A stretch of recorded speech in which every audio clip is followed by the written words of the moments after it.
जय श्रीमन नारायण। ए पर जे टिप्पणी हम करे जा रहल बा रामानुजदास श्रीमान गट्टू वेणुगोपाल स्वामी जी के द्वारा दिहल गयल बा। अध्याय 13 क्षेत्र क्षेत्रज्ञ विभाग योग श्लोक 33। क्षेत्र क्षेत्रज्ञयोः एवं अंतरं ज्ञानचक्षुषा भूतप्रकृति मोक्षञ्च ये विदुः यान्ति ते परम्। ओम।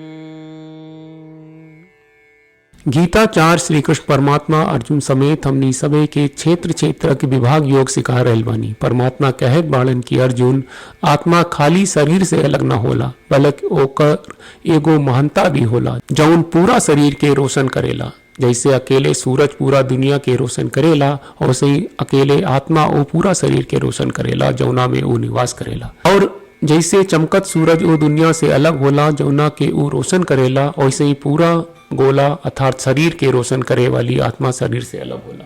यही तरह श्री कृष्ण परमात्मा दिव्य आत्मा के महानता के प्रकट कर रहल बाड़े।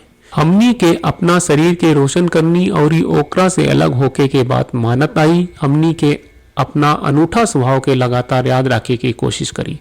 श्री कृष्ण परमात्मा के शिक्षा के ध्यान करत हमनी के श्रीमन नारायण के प्राप्त के उद्देश्य से अपन शरीर के सर्वोत्तम उपयोग करके शुरुआत करी जा। हमनी के श्रीमन नारायण के समर्पण करत श्री कृष्ण परमात्मा के वचन के श्लोक के रूप में दोहरावे की कोशिश करी जा। क्षेत्र क्षेत्रज्ञयोरेवं अंतरं ज्ञानचक्षुषा भूत प्रकृति मोक्षञ्च ये विदुर्यान्ति ते परम। श्रीमद् भगवत गीता का पूरा सार श्री कृष्ण परमात्मा ने अध्याय 18वें के श्लोक 65 से 70 में 8 काम करे खातिर देले बाड़े।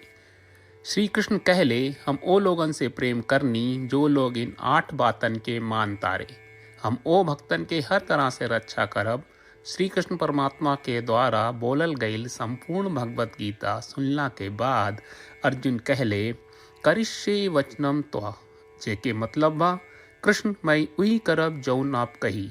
यही कारण बा श्री कृष्ण अर्जुन के हर तरह के सफलता आ विजय प्रदान करेले।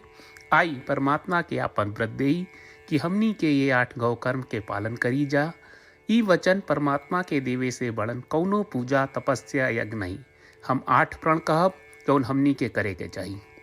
आप सब कृपया इन्हन के आपन दिमाग और दिल में सोची। श्री कृष्ण के आपन वचन देवे के ई तरीका में हमनी सबकी कल्पना करे के चाहिए कि श्री कृष्ण का चेहरा खुशी से चमकत बा और खुशी के एहसास करत बा। जय श्रीमन नारायण। यहाँ हमनी के 8 वादा बा।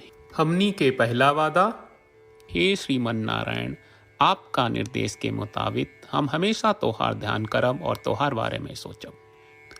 हमनी के दूसर वादा, हे श्रीमन नारायण आपका सलाह का अनुसार हम हमेशा आपका भक्त रहब। हमनी के तीसर वादा, हे श्रीमन नारायण हम आपन सब काम तोहरा सेवा के रूप में और तोहरा संतुष्टि खातिर करब। हमनी के चौथा वादा, हे श्रीमन नारायण जैस की आप माने के कहले रहलू, हमरा बहुत विश्वास बा कि हम आपके होई और हम हमेशा आपन दोनों हाथ जोड़ के आपके नमस्कार करब और आपकी पूजा करब। हमनी के पांचवा वादा, हे श्रीमन नारायण हमरा के तोरा बात माम एकम शरणम ब्रज 1866 याद कहले, जहां आप हमरा के आपन का अर्पित करे का कहा। श्रीमन नारायण मैं हमेशा तोहरे शरण में रहब। हमनी के छठवां वादा, हे श्रीमन नारायण हमरा के तोहरा बात माँ सुचहा 1866 याद कहले कि आप हमनी के शोक ना करे का आश्वासन दे रहे बड़े, हम अब और शोक ना करब। हमनी के 7वां वादा, हे श्रीमन नारायण आपने हमरा खातिर श्रीमद् भगवत गीता के वितरण करके हम सबके कृपा कहले और आशीर्वाद दहले बा। हम वादा करत बानी कि रोजाना कम से कम 1 श्लोक पढ़ब या सुनब। हमनी के 8वां वादा, हे श्रीमन नारायण आप गीता के पूरा मानवता तक ले गयलू। हम गीता में आपके दिव्य वचन के उन भक्तन तक पहुँचावे के प्रयास करब जे गीता से अपरिचित बा। हे श्रीमन नारायण हम उई करब जौन तू करे का कहब, हम ऐसन व्यवहार करब जैसन आप चाहत बानी, और हम खाली आपका खातिर काम करब। श्रीमन नारायण के रोज आपन वचन देहल कि हम ओइस करब जैस आप कहत बानी, ई अपने आप में बड़न पूजा बा। श्रीमन नारायण करशे वचनम त्वा, श्रीमन नारायण हम तोरे निर्देश के मुताबिक काम करब। सर्वम श्री कृष्ण अर्पणम अस्तु। जय श्रीमन नारायण। क्षेत्र क्षेत्रज्ञयोः एवं अंतरं ज्ञानचक्षुषा भूतप्रकृति मोक्षञ्च ये विदुः यान्ति ते परम्। ओम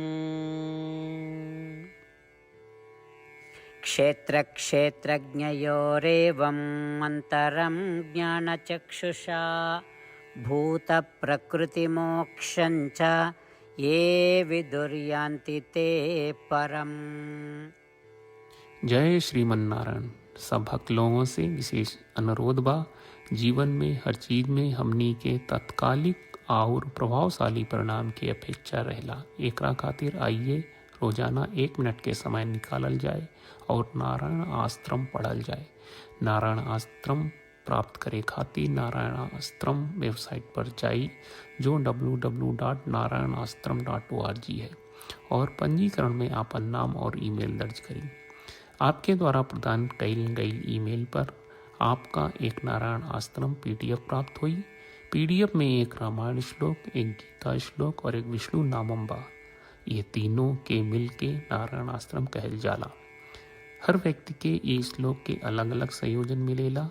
जब हर कोई 24,000 भक्तन के साथ रोजाना आपन नारायण आश्रम पढ़त आ सुनत बा, ता हर दिन संपूर्ण रामायण का 1 दौर, श्रीमद् भगवत गीता पारायण के 33 दौर और श्री विष्णु सहस्त्रनाम स्तोत्र पारायण के 24 दौर प्रतिदिन पूरा होएला। ई एक बहुत ही उल्लेखनीय और विलक्षण परिणाम बा, जौन हर एक दिन ऐस करे से निकलेला। ई कारण बा कि आप और आपके परिवार के सदस्य तुरते जाके आपन नारायण आश्रम प्राप्त करी। जय श्रीमन नारायण।